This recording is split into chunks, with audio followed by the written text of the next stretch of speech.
डीडवाना जिले के कुचामन में चर्चित दलित हत्याकांड का आखिरकार पटाक्षेप हो गया है और जो आंदोलन चला आ रहा था पिछले 5 दिनों से आज उसे समाप्ति की घोषणा कर दी गई है। पिछले सोमवार को देर रात बदमाशों द्वारा 3 लोगों को बाइक पर जाते समय पीछे से टक्कर मारकर निर्मम हत्या कर दी गई थी और बाद में बार बार उन्हें टक्कर मारते हुए उन्हें कुचल दिया गया था और रौंद कर उनकी हत्या कर दी गई थी, जिसमें 2 लोगों की मौके पर ही मौत हो गई थी और एक व्यक्ति बुरी तरह से घायल हो गया था, उसका इलाज जयपुर में चल रहा है।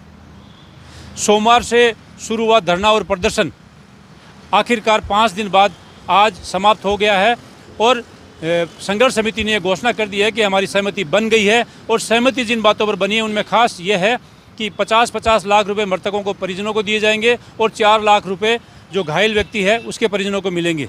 साथ ही इस पूरे घटनाक्रम की जांच SIT करेगी और 4 आरोपियों की पुलिस गिरफ्तारी का दावा कर रही है कि हमने 4 आरोपियों को गिरफ्तार कर लिया है। अब इस पूरे मामले की बात करेंगे। इस पूरे मामले में कल जैसे हनुमान बेनीवाल आए थे तो ऐसा लग रहा था कि आज पूरे मामले पर सहमति बन जाएगी और हनुमान बेनीवाल ने भी आखिर थक हार कर वहाँ से जाना उचित समझा। लेकिन आज हनुमान बेनीवाल के भाई खींवसर के विधायक नारायण बेनीवाल मौके पर पहुंचे थे। साथ ही भाजपा के जो नेता है, विधायक है, वो भी मौके पर रहे और संघर्ष समिति के अलावा भीम आर्मी के और मेघवाल समाज के नेता भी मौके पर रहे और आखिरकार आज 5 दिन बाद घटना का पटाक्षेप हो गया और पूरी तरह से अब धरना समाप्त कर दिया गया है। धरना समाप्त होने की घोषणा के साथ ही पुलिस और प्रशासन ने राहत की सांस ली है, क्योंकि पिछले 5 दिनों से उन पर दबाव था, एक तरफ कार्रवाई का और दूसरी तरफ कानून और शांति व्यवस्था बनाए रखना। क्योंकि कई बार ऐसा देखा गया कि कई बार माहौल गरमाया भी था। कल जिस तरह से धरने में भाजपा के नेताओं के भाषण पर रोका टोकी हुई थी और भीम आर्मी के सदस्यों ने ऐतराज़ किया था और उस समय एक बार तो धक्का मुक्की का माहौल भी बन गया था। तो इस तरह से देखा जाए तो पूरे 5 दिनों तक जो गतिरोध बना रहा, कई बार आपस में टकराव की स्थिति भी आई, लेकिन आखिरकार पुलिस और प्रशासन ने इस वार्ता को सफल किया और पूरा मामला निपट गया है। अब देखना ये होगा कि क्या पीड़ित परिवार को न्याय मिलेगा और जिस तरह से आरोपियों की गिरफ्तारी का दावा किया जा रहा है कि 4 आरोपी गिरफ्तार हो चुके हैं, बाकी के जो आरोपी हैं उनको कब गिरफ्तार किया जाता है, क्या इनको फास्ट ट्रैक से जल्दी सज़ा मिलेगी या जिस तरह से मामले धीरे धीरे शिथिल होते जाते हैं और घटना होने के बाद धीरे धीरे उसको भूलते जाते हैं और वो ढाके 3 पात हुआ करते हैं, वैसे ही होगा। अब देखना है कि सरकार इस पूरे मामले को चुनावी मौसम में कितना गंभीरता से लेती है और किस तरह से पूरे मामले को हैंडल करती है। सादर आभार है, मैं धन्यवाद प्रकट करता हूं।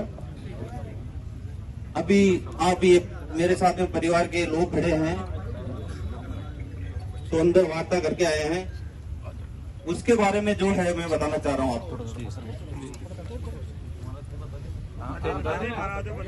सरपंच साहब से बता दो।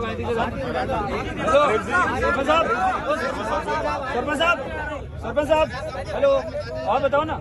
जो हमारी मांग थी मृतकों को 1-1 करोड़ रुपए की, तो उसमें 50-50 लाख रुपए दोनों मृतकों को और जो घायल है उसमें 4 लाख रुपए अलग से है। और SIT जो अपने सर है दिनेश जी MN, उनके नेतृत्व में HP साहब के सहयोग से ये जांच की जाएगी। सर SI और CBI में फर्क क्या है, हमें तो यही पता नहीं है। 4 आरोपी गिरफ्तार हो चुके हैं, 3 गाड़ियां भी जब्त हो चुकी है और जो बाकी के आरोपी हैं उनकी 15 दिन में गिरफ्तारी हो जाएगी। एक संविदा पे नौकरी है, उसकी भी घोषणा हुई है।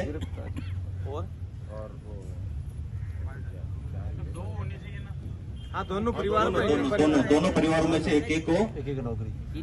तो मैं इस जो ये सहमति मैंने दी है वो सारी परिस्थिति के मद्देनजर देखते हुए दी है, तो इसमें परिवार भी सहमत है, परिवार मेरे साथ खड़ा है। मैं आपकी एक से उनकी बात करवा देता हूं।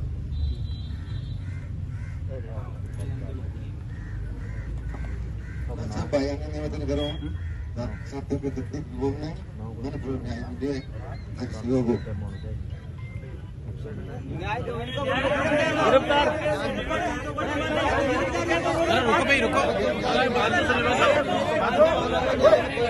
शांति बनाए रखें।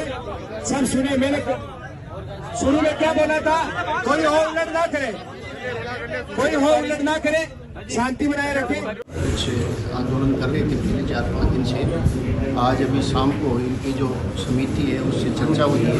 उस चर्चा के दौरान समिति है, जो संघर्ष समिति बनी हुई थी, उन्होंने राज्य सरकार द्वारा जो जांच करवाई जा रही है उस पर सहमति दी है। उन्होंने सीबीआई वाली मांग को छोड़ दिया है। और इसके साथ में जहाँ तक जनसहयोग का विषय है, जनसहयोग में राज्य सरकार की तरफ से 18.5 लाख रुपए जो SC/ST अत्याचार निवारण नियम 1995 में मिलते हैं, उनका हम इनको लाभ देंगे।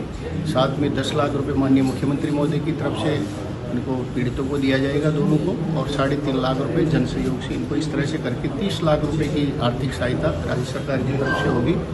और बाकी जो यहाँ संघर्ष समिति के जो सदस्य थे और महाराष्ट्र थे, इन्होंने अपने स्तर से इन परिवारों को सहयोग का वादा किया है।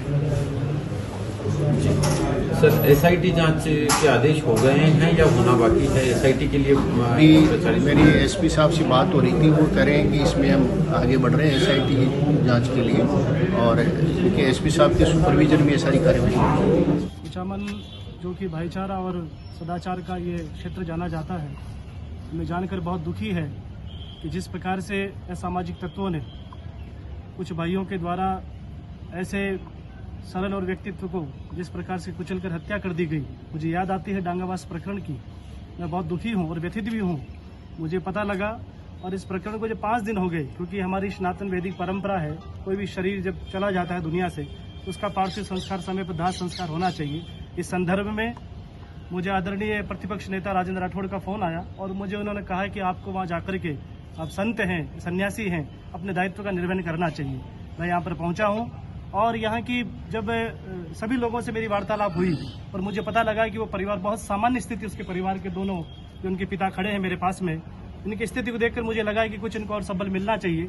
ऐसी स्थिति में हम सब लोगों ने निर्णय किया, और वैसे विशेष रूप से मेरी गौशाला के संरक्षक मेघराज सिंह जी रॉयल, उनको मैंने फ़ोन किया और मैंने कहा भाई 50 लाख रुपये आपको यहाँ पे देने पड़ेंगे, और हमारे वो शिष्य हैं, उन्होंने इस बात को स्वीकार किया। तो आज हमें बड़ी खुशी इस बात की भी है कि जो 5 दिन से जो लाशें पड़ी थी, उनका दाह संस्कार आज होगा, और ये पूरे परिवार के सभी लोग हमारे साथ मौजूद हैं। कितनी सहायता मिली है? 50 लाख रुपए, 60 लाख रुपए की हम लोगों ने यहाँ पर 50 लाख रुपए मेघराज सिंह जी द्वारा और 10 लाख रुपए बीजेपी जो इनकी कमेटी है उसके द्वारा कुल मिलाकर आर्थिक परिवार को सहयोग दिया जा रहा है। कुल मिलाकर 1 करोड़ रुपए हैं। क्योंकि ये हमारा राजस्थान भाईचारे का है, सदाचार का देश है, ये हमारी महापुरुषों की धरोहर है, और यहाँ पर जातिवाद मुक्त राजस्थान होना चाहिए, मानवतावाद जिसमें हम स्थापित कर सकते हैं, ऐसा हमें कार्य करना चाहिए। यहाँ हम सभी लोग मिलकर के भाईचारे की भावना पैदा कर सके। ऐसे न्यूसेंस जो लोग हैं उन पर कड़ी से कड़ी प्रशासन कार्रवाई करे। मैं SP महोदय से, कलेक्टर से भी कहना चाहूंगा कि इस पर सटीक कार्रवाई की जाए, क्योंकि ऐसे लोग आने वाले समय फिर इस घटना को अंजाम देंगे। उन लोगों से हमें महती आवश्यकता है बचने के लिए, और हम सब संगठित होकर के ऐसे लोग कहीं पर भी मौजूद हैं, उन लोगों को निकाल करके ऐसे अत्याचारी लोगों को दंड मिलना चाहिए, ऐसी हमारी प्रशासन से मांग है। उनके परिजनों को नौकरी मेघराज सिंह जी के द्वारा हम लोगों ने जो उनका बिजनेस है उसमें उनके परिवार के सदस्यों के जो भी वो प्राइवेट नौकरी के रूप में 10 है 20 जो भी लोग हैं उनको हम देने का पूर्ण रूप से प्रयास करेंगे। सरकारी नौकरी के लिए जो भी कलेक्टर साहब अगर जो भी इनकी सरकारी नौकरी संविदा पर बात हुई है कलेक्टर साहब से 2 संविदा की नौकरी देने का, और बाकी की वो जो एक्सीडेंटल है बच्चा उसकी सुरक्षा मुहैया करवा दी गई है। उसको भी क्या कि वहाँ से अभी डिस्चार्ज कर दिया है जयपुर से, और बाकी इनकी सारी मांगे जो होनी है वो अरेस्ट करना, 4 लोग जो पकड़े गए हैं, 3 वाहन पकड़े गए हैं, वो भी अरेस्ट अभी दिखा देंगे। बाकी बाकी के जो 12 और अपराधी बचे जो चिन्हित हैं उनको 15 दिन में इन्होंने अरेस्ट करने का बोला है, और इसी बात पे समझौता हुआ। इसलिए वो सारी जो भी क्षमताएं थी और जो CBI की जैसे कि मांग की थी, तो CBI की जगह SIT इन्होंने वो गठित कर दी है, और दिनेश जी NM करके है वो, तो उनसे वो जांच उनके हाथों में SP साहब वगैरह करेंगे। ये ये समाज की तरफ से ये धरना जारी रहा और हम हमारी मांगों पर अड़े रहे। हमारी मांगे जो थी उन्होंने SIT गठित की है। जो दिनेश MN सर के दिशा निर्देश पे वो SIT गठित करके इनकी मामले की जांच करेंगे। और संतों का इसमें बहुत बड़ा सहयोग रहा है।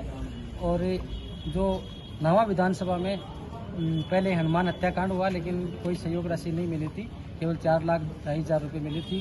उसके बाद में प्रेमाराम हत्याकांड इस नवा विधानसभा में हुआ, उसमें कोई सहायता नहीं मिली थी। यहाँ पे वीरा देवी बावरी हत्याकांड हुआ था, उसमें भी कोई किसी तरीके की कोई सहायता नहीं मिली थी। लेकिन इसमें सभी शहरवासियों के सहयोग से, पूरे प्रशासन के सहयोग से, सरकार के सहयोग से, इसमें प्रत्येक तमाम आम आदमी जो धरनार्थी सभी गांव-गांव ढाणी से जो पधारे हुए, मेरी ओर से और पूरी संघर्ष समिति की ओर से, सभी शहरवासियों की ओर से बहुत बहुत धन्यवाद। और इसी के साथ किस प्रकार से किसने की है, थोड़ा सा सहयोग राशि लगभग 1 करोड़ की रही है। 50-50 लाख रुपए रहा है, जिसमें सरकार की तरफ से 30 लाख रुपए रहा है और 50 लाख रुपए संतों की तरफ से मिला है और 10 लाख रुपए बीजेपी सरकार से मिला है और 10 लाख रुपए RLB की CBI की मांग रखी थी हमने। तो परिस्थितियां जो बनी है उनको देखते हुए SIT की जो अपने दिनेश जी MN साहब हैं, उनके नेतृत्व में इसका अनुसंधान किया जाएगा। पूरा SIT टीम का गठन हो चुका है। और दूसरी मांग थी जो 1-1 करोड़ की मृतकों की, तो उसमें 15 लाख रुपए सरकारी सहायता है, बाकी 5 लाख रुपए हनुमान जी बेनीवाल जी की तरफ से हैं प्रत्येक मृतक को, और 30 लाख रुपए जो हैं वो भामाशाह की तरफ से। दोनों मृतकों को 50-50 लाख रुपए परिजनों को दिए गए हैं। और तीसरी जो है 4 गिरफ्तारियां हो चुकी है, 3 वाहन भी जब्त हो चुके हैं और दूसरे जो गिरफ्तारी है बाकी है अभी, तो प्रशासन ने आश्वस्त किया है कि 15 दिन में कोर्ट गिरफ्तारी भी हो जाएगी सारी। चौथी मांग थी संविदा पे वो रखने की कर्मचारी, तो वो भी सरकार ने मांग ली। प्रत्येक मृतक के एक परिजन को संविदा की नौकरी दी जाएगी।